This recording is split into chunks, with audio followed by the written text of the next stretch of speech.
Langkah kakinya teratur, diselang-seli dengan derapan tongkatnya yang menjadi petunjuk arah laluannya ke tempat kerja pada setiap hari. Kebiasaannya, seawal pukul 8 pagi, Mustafar Talib pastinya telah tiba di pejabatnya sebelum memulakan tugasan sebagai seorang penjawat awam. Baginya, tidak ada pengecualian masa meskipun dirinya berbeza dengan insan yang lain.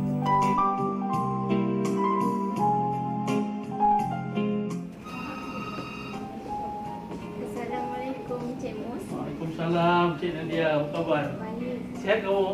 Sihat. Nak sarapan? Sudah.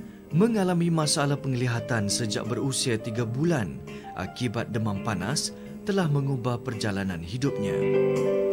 Malahan, kesukaran untuk mendapatkan kemudahan asas pada ketika itu juga menjadi antara punca matanya tidak dapat dirawat sebaiknya. Kini, walaupun tahap penglihatannya amat terhad, Mustafar masih mampu menjalankan tugas sehariannya. Bagi memastikan setiap tugasan dapat difahami dengan jelas, setiap dokumen akan dipindahkan ke dalam komputer bagi memudahkannya untuk membaca.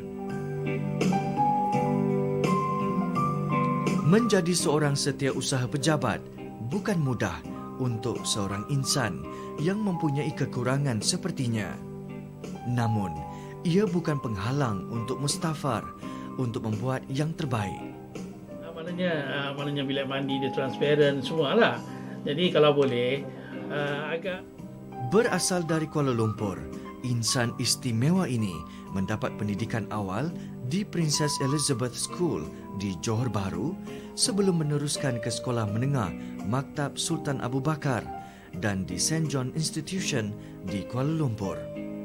Memulakan kerjanya sebagai penjawat awam pada usia 24 tahun di Jabatan Perkhidmatan Pos pada tahun 1980, beliau kini menyambung perkhidmatannya di negeri di bawah Bayu sejak pada tahun 2011.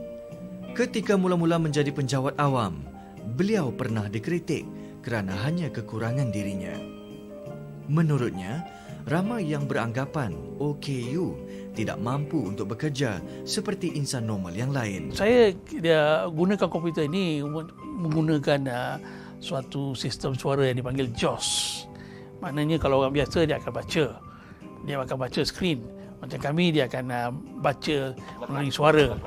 Dan ini juga perlukan upgrade. Tapi kos dia memang mahal. Itulah salah satu cabaran yang apa. Jadi untuk mengatasinya tu saya akan cuba gunakan semaksimum yang boleh dengan apa yang ada ni lah. Namun, beliau bersyukur kerana dengan memiliki mesin Braille yang dikenali sebagai shorthand machine banyak membantunya dan membolehkannya menaip tanpa menggunakan pen. Ini namanya shorthand machine. Jadi kalau orang celik pun dia ada trengkas. Jadi kita tak boleh tulis dengan pen, jadi therefore kita gunakan ini sebagai ambil trengkas. Memegang prinsip hidup dengan memberi kegembiraan kepada diri sendiri adalah perkara yang mampu memberi keseronokan pada dirinya.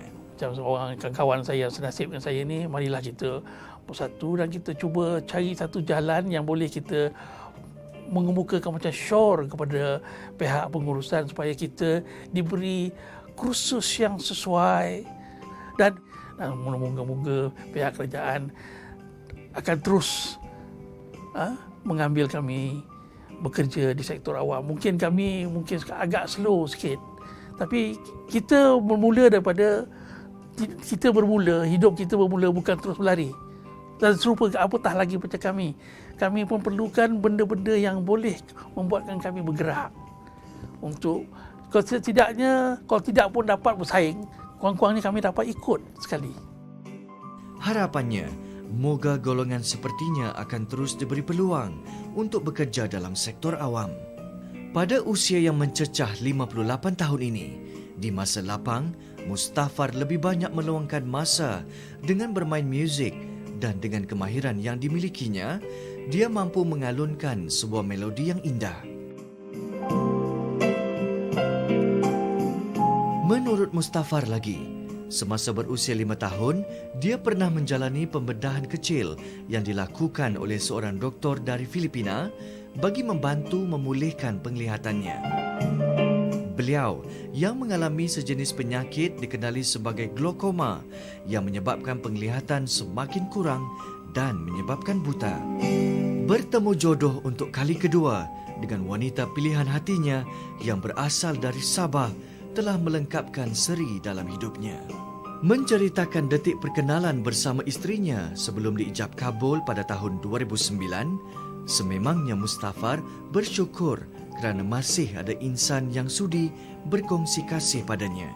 Mula-mula macam kita rasa habis kita normal kan, biasa kan, jadi jalan pun kita jalan biasa, jalan laju, tak ada tak ada halangan kan. Tapi semenjak dah kahwin dengan suami saya tu, mula terasa lah macam kita terasa jalan kita tu macam tak yang mula-mula biasa kita jalan tak sekat-sekat. Tapi lama kelamaan perkara tu dah biasalah. Apapun orang cakap ke apa ke semua kan, kita anggap macam tiada apa-apa lah. Sebab itu adalah cobaan je lah kan dalam hidup kita semua kan.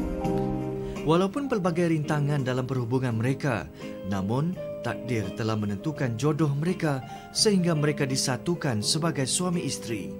Mustafar yang telah berkhidmat bersama RTM Sabah selama hampir 4 tahun sejak 2011 juga telah menerima anugerah Perkhidmatan Cemerlang baru-baru ini. Baginya, anugerah itu amat bermakna buat dirinya kerana ia merupakan satu penghargaan di atas segala usahanya selama ini sebagai penjawat awam.